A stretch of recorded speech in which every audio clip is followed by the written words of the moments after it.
Hi there and welcome to this week's Granny's Garden. Now this week begins in a bit more unusual way. It begins with a bucket of water. Okay, the reason for this is that I'm going to be doing an unboxing. I have just received a box from Farmer Gracy of bare roots. Now you're probably thinking that planting bare roots in the month of May for summer flowering perennials is a bit late, and in actual fact it probably is. But I do have this window of time up until the end of May. Now I know what I plant now is not going to be blooming in June. It'll bloom when it gets round to it because it's got to root in and it's got to grow and it's got to flower. But because it is a perennial, next year it'll come back and it'll start blooming when it's got to bloom. But the difference in price with the end of season discount is massive. As you can see, I've still got my bucket of water. The reason for that is that two of the varieties I've got here, namely the prairie grass, or the Prairie Mallow I should better say, and the Monarda, need to be soaked before planting for between 3 to 6 hours. Now I don't know if you can see, but this plastic is like perforated.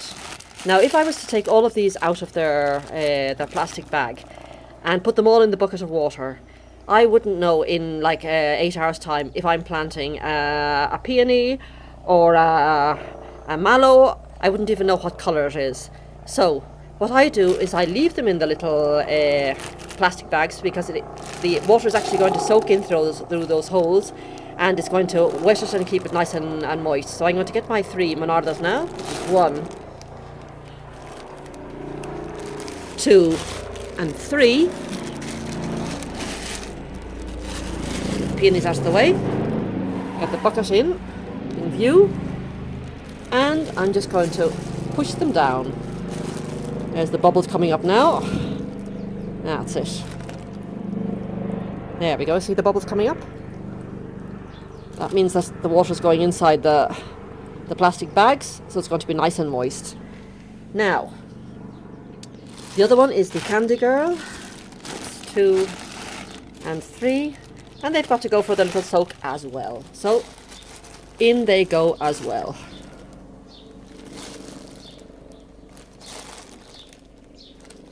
Now, once they're in, and just for some extra to make sure, I'm just going to get my little snips and give them a wee little snip to make sure that the water's going inside.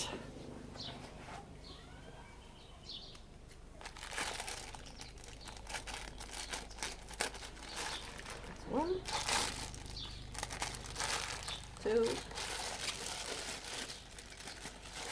3. Obviously being very careful you don't cut what's inside it.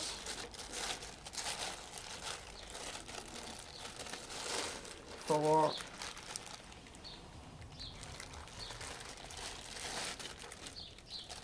Actually, the ones that are down here don't need it. I see that the Monarda is already completely saturated, so that's grand. Just make sure now that they're fully submerged. Perfect. Now, one of the things I do with herbaceous perennials, both when I plant them and when they overwinter, is put a stake in it. And on that stake, I just put a little label around it by one of these letter tag machines. And that way I know when I'm planting something else that there's something there that I can't see at that present moment, either because it's just been planted or because it's been cut down for winter. And if it has the label on it, it'll tell me what colour it is. So if I want to plant anything else that I'm not planting maybe too much white in one area, or I'm getting a clash that I don't want. So I'm going to push the camera now down towards the table and we'll get on with it.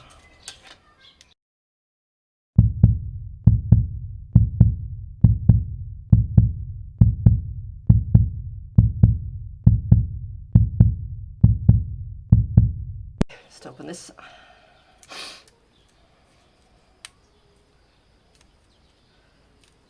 Now, this won't last forever, and it's not intended to last forever, but it will last for a certain amount of months, giving me time to either wait for the plant to surface or to overwinter.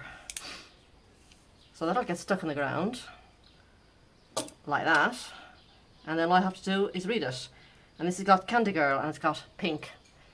So I'm going to do the rest of them now, and then it's about time I got around to planting. Right, well, I've got all my little canes prepared. Now before we go down into the garden and start planting, I just want to show you what it looks like when these bare roots arrive. So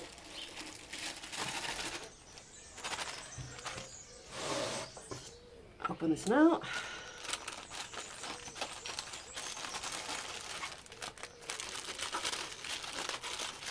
Because it's been soaking now for several hours, it's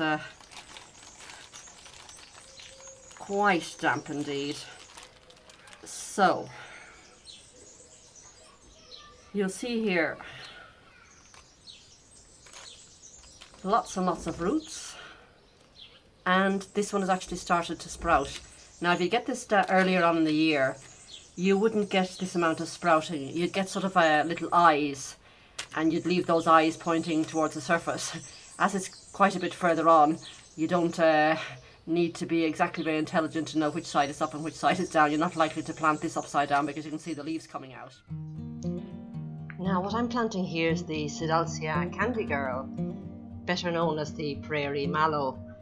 It's a deciduous perennial and it's got gorgeous glossy green shallow lobed leaves. The flowers is like wide and like saucer shaped, and they're spiky, and they've got a beautiful dark rose pink. So if you can think of something like an English cottage garden, they've got that type of plant. They go absolutely beautiful. They reach full maturity sometime around between 2 and 5 years, and at full height they'll be about 1 metre. So if the first season they only reach half a metre, no problem. As the seasons go by, they'll reach their full height and full spread, but they are more vertical than horizontal now, and even at full maturity the spread is not going to be more than about 50 centimetres. They bloom in summer. They've got a long blooming time, it's July, August and September, and they can be planted either in full sun or partial shade. Now where I'm planting them in the garden, it gets some morning sun and it gets dappled shade in the afternoon, so a perfect location for it. They're US hardy from zone 4 through 8, and they love this a moist, well-drained soil, and what they really can't abide is to be wet in winter. So just be careful of where you plant them, because especially in winter they don't want any sort of like heavy clay where you get waterlogging. Being like most perennials, propagation is by division. In spring you just lift the clump and with a nice sharp spade divide it in say 3, and if the centre part now isn't performing well, just throw it away and you keep the 2 newer outer parts and replant them. What's important here, if you see that I'm planting it very shallowly. Now the actual root should only be about 1 inch below the surface, and as you can see I've just made sure I'm sort of like tickling it with my fingers to make sure that the soil is going between the roots before I cover it with the inch of soil on top. Also take note of what the actual grower says to you when you buy them. You've seen at the beginning of this video that of the 4 items I bought, 2 of them, the Monarda and this Candy Girl, needed to be soaked for 3 to 6 hours before planting. So just be mindful of what the actual grower tells you. As regards spacing, probably 15 to 20 centimetres, though I go closer to the 15 than the 20. Do water it in well before, after planting, and keep it moist during the growing season. Finally, take the bamboo stakes, push each stake in beside each of the root, and leave it there until the plant has become sufficiently mature, so you know what it is and that it's actually there, not to step on it.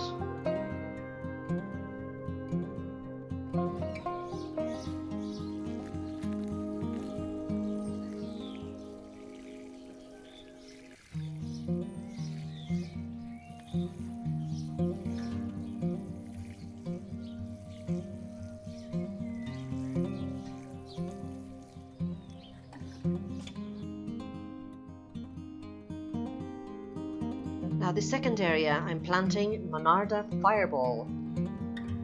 It's otherwise known as red bergamot and also bee balm.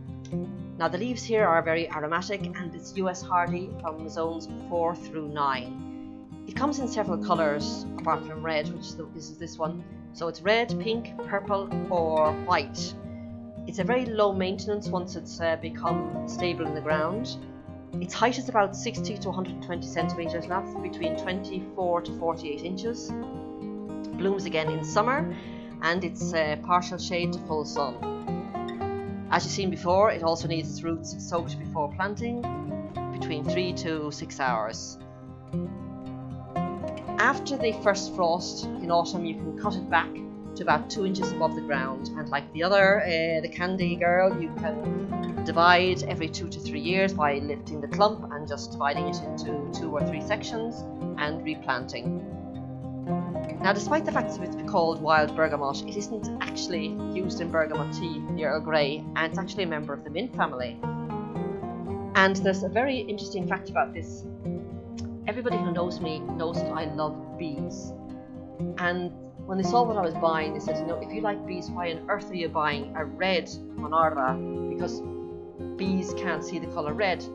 Now, in actual fact, they're absolutely correct. Bees can't see the colour red. Bees, like ourselves, are trichromatic, but whereas humans sort of base their colours on red, blue and green, the bees also can base their colours on blue and green, but they can't see the red. But they can see the ultraviolet light. So I'm going to just put up 2 photographs on screen now. One is the Monarda Fireball as a human sees it, and the other one is as a bee sees it in all its ultraviolet glory. And wouldn't you just love to be a bee, to see flowers like this?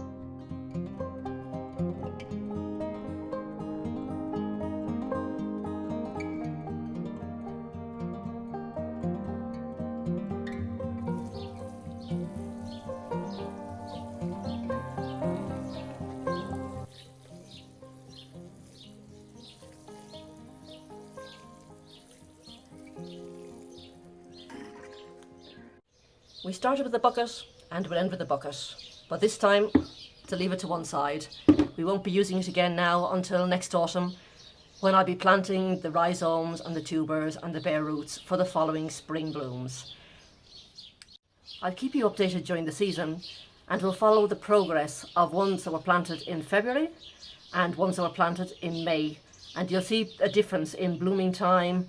But however, next year they'll all come together and they'll all bloom together, so everything will be right. So it's absolutely fine. You can always take the risk. As long as you've got them planted by the latest at the end of May, you'll be grand. So for the moment, if you have liked this, give us a thumbs up to try and grow the channel. And if you want to join me every week, hit the subscribe. So for the moment, from me, it's bye now. Bye.